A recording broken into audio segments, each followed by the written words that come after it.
Hello, my name is Jimmy, and thank you for joining me in this brand new 2024 Honda Accord Hybrid Touring.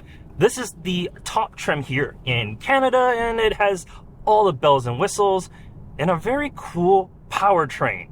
But I'll tell you all of that, I promise I will. Let's start off with the Accord. Well, what is it? I mean, family sedans, who's buying those anymore? Is this still like a competitive market? I mean, let's be honest. Most people are going to SUVs. There's a lot of people buying Honda, like CR-Vs, Pilots, and like whatever other brands are available. The Accord sales have been dropping, but there's still a lot of people that like sedans. So, what makes this the perfect sedan for those people who are looking for one? First of all, the looks. Honda has matured. I mean, if we take a look at the Civic, the last versus the current generation, huge change.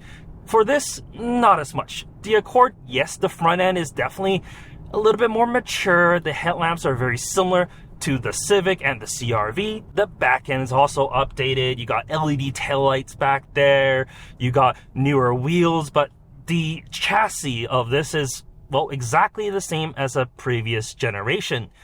If you're really looking for a big sedan, the 16.7 cubic feet that you have here is plenty. And I love this.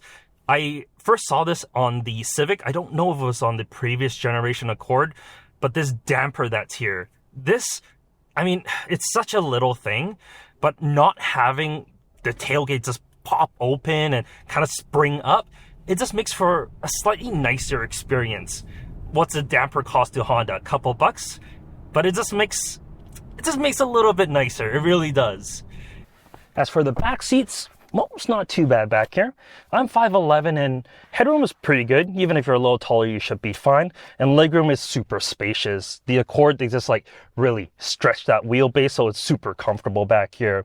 I do get heated seats as it is a top trim. I also get vents and USB-C ports, which also isn't available on like the base trims. But what's weird is I don't get pockets behind the driver's side. Like, they want to save that, couple of dollars. It doesn't really make sense in this top trim.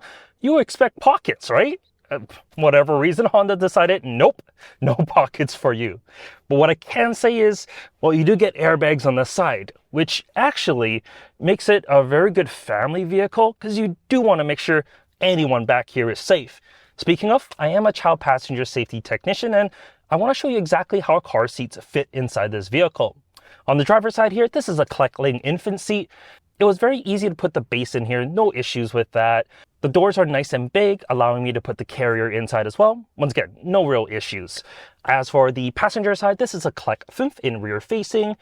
This large rear facing seats still fit within this vehicle with absolutely no issues. I didn't even have to move the front seat forward, so there's plenty of space. If you're putting forward-facing seats or boosters, do be aware the headrests are not movable. So depending on basically the profile of that forward-facing seat or the booster, it may not work well. So double check that if you're thinking of putting car seats into your Accord. In terms of lower anchors, you get 2 sets, and they're just right behind this flap, which makes it a little bit easier to get access to, and I actually like that. And then there's 3 upper anchors just behind the headrests. As for the front here, I mean, this isn't synthetic leather, this is real leather.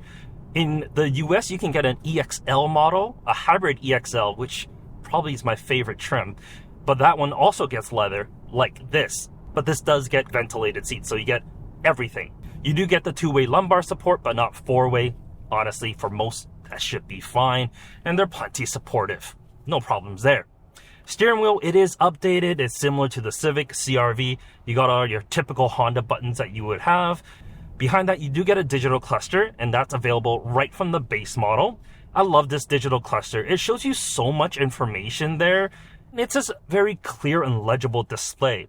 And you do have a heads-up display on the top touring trim as well. You also get this beautiful widescreen infotainment system here, and it is powered by Google. So it's a very nice overall experience. It's very snappy, it's very quick. It has wireless CarPlay as well as Android Auto. And on the top trim here, we also get Bose audio, which doesn't sound half bad. On the base model though, you get the 7-inch system that's similar to like the CR-V as well as like the Civic. So you get a tuning as well as a volume knob, which may be nice for some users. You still get a volume knob here, but the knob is like the tiniest little thing ever. It's like this nub that you kind of have to twist. It's so weird, but no tuning knob if you're one of those that's gonna miss that. What you won't miss is dedicated climate controls. That's still there. It's exact same from the previous generation. Not updated at all, but hey, it works. I like it. No problems. The interior, I mean, yeah, there's been minor updates, let's say, because the entire kind of middle section is exactly like the Civic, CR-V, and so forth with this kind of cheese grater thing that they have here. It looks a little bit different. Some people hate it. Some people absolutely love it. For me, I don't know. I think it's fine. But I like the overall update. It's just kind of smooth things out for the interior. But the previous generation, I gotta admit, with the wood that they had in there, maybe just a little bit fancier than what we have in here. This looks maybe a little bit more bland. Under the hood of this specific model, we have a 2-liter 4-cylinder. As it is in hybrid, there's 2 electrical motors in this. Combined, you get 204 horsepower and 247 pound-feet of torque. Now, here's the thing that's a little bit different. Unlike some other hybrid brands where the engine is still connected to the wheels through either like a traditional automatic or like a CVT, this doesn't. I mean, it does, but for like 80% of the time that you're driving, it doesn't. In fact, the engine is connected to a generator that produces electrical power to the electrical motor that's, well, in the front. And that is what powers the front wheels. So essentially, this is more like an electric vehicle, like a full-on EV or a plug-in hybrid, except there's no plug and it has a very, very small battery. But it drives like an EV or plug-in hybrid should, because you get all of that torque. Instant 247 pound-feet of torque right from zero. And with that, you get a whole lot of wheel spin. You can turn VSA off if you want to. But yeah, you get a whole lot of wheel spin right from dead stop. It's actually decently quick. I mean, 0 to highway speeds, you're looking at like 6.5 seconds or so.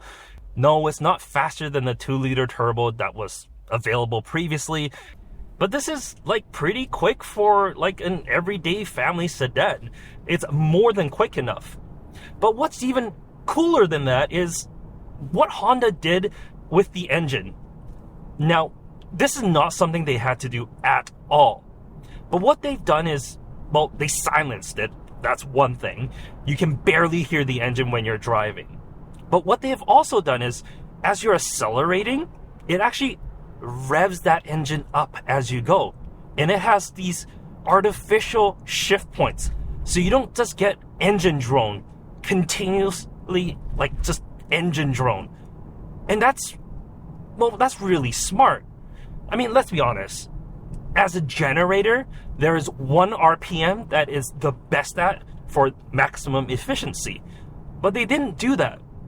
They induced a little bit of that, well, kind of fake engine noises to, well, not fake engine noises, fake engine and transmission shift points. So you get a little bit more, well, just kind of like a normal vehicle powertrain sound.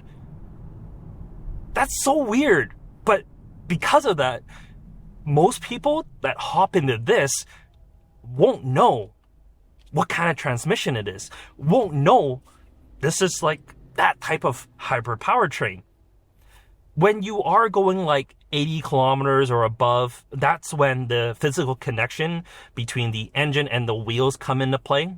And that's really the only time. Like anything like city streets, electrical motor. The little graph that's right here on the cluster does show you when there is that physical connection. There's that little gear there. And that's really it. All the other times, it's an EV. And you got buttons down here to control that as well. I mean, like I said, it's a very, very small battery, so you're not going like miles and miles and miles on that battery. That's kind of cool. Only letdown though is because Honda didn't really think about the efficiency side, numbers wise, it's worse than the current Camry, the 2024 model, as well as the 2024 Hyundai Sonata Hybrid. Numbers wise, those two vehicles are better. But sometimes that's not what you care about. It's what it makes you feel. And the Accord, I don't know. It just has that driving feel that I personally do really enjoy. It has a little bit more like heft to the steering. The suspension is a little bit more, I wouldn't say sporty, but it's a little bit more firm. So you actually have a little bit more feel to the overall vehicle itself. So when you go into a turn, it just feels like there's something there. It's not just super light like a Toyota would, or, well, not much feel like the Hyundai Sonata. I'm not saying those vehicles are like bad in any way, but this is just tuned for someone that wants a little bit more feel in their vehicle. And that's really it. The Accord, it's pricier, it's less efficient, but for a lot of people, that doesn't really matter.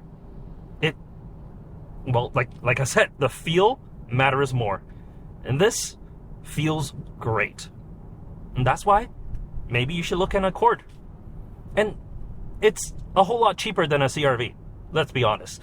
This is like 38,000 Canadian dollars. A CRV is like 41,000 similarly equipped. Because, yeah, like it just makes sense to get this. I mean, yeah, whatever. All-wheel drive, get snow tires, you'll be fine. Most of the time anyways. If you're in the US, look at the hybrid EXL trim. That's the one I would recommend in the US.